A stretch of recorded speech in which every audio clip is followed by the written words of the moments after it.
Hello, I'm going to talk about French colonialism, and there are two or three references, historical references, I'd like to warn you of. So I'm going to refer to Napoleon and also to the French Revolution of 1789. And lastly, I will refer to Haiti, the state in the Caribbean. Okay, so if that's clear, we can start.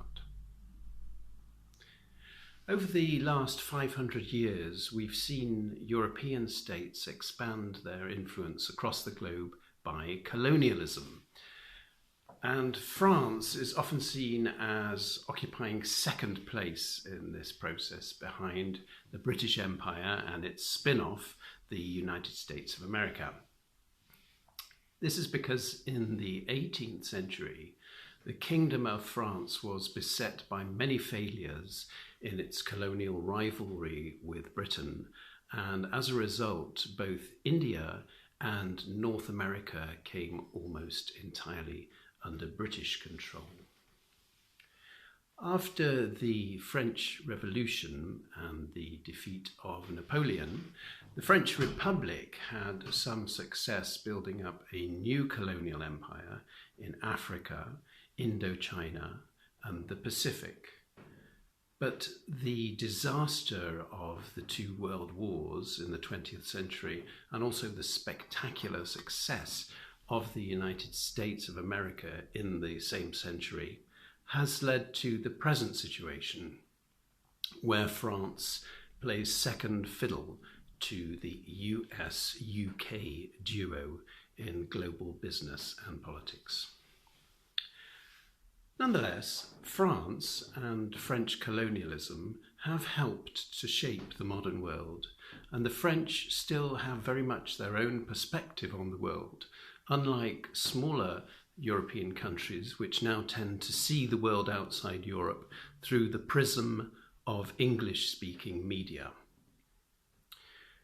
France is also one of the 5 permanent members of the UN Security Council, and it maintains a military presence on all continents.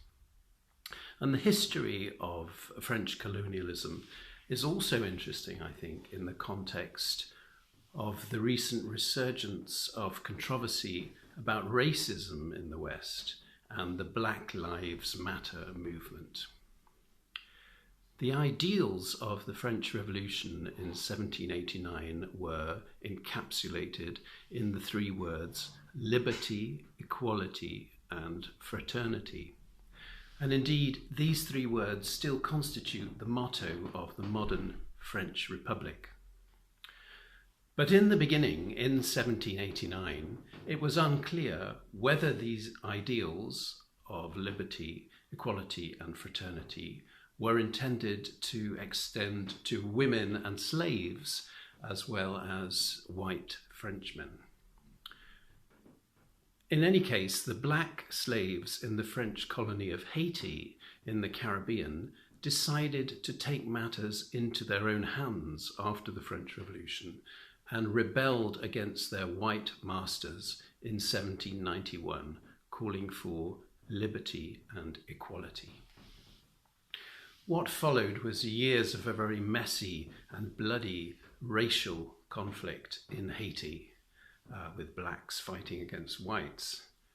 And in the course of these years of conflict, the French Republic first abolished slavery, only for Napoleon to restore slavery in 1802. And his reason for restoring slavery was a purely economic one. The French economy was struggling, and the income generated by the sugar plantations on Haiti, which used to be run by slaves, or worked on by slaves, was very considerable.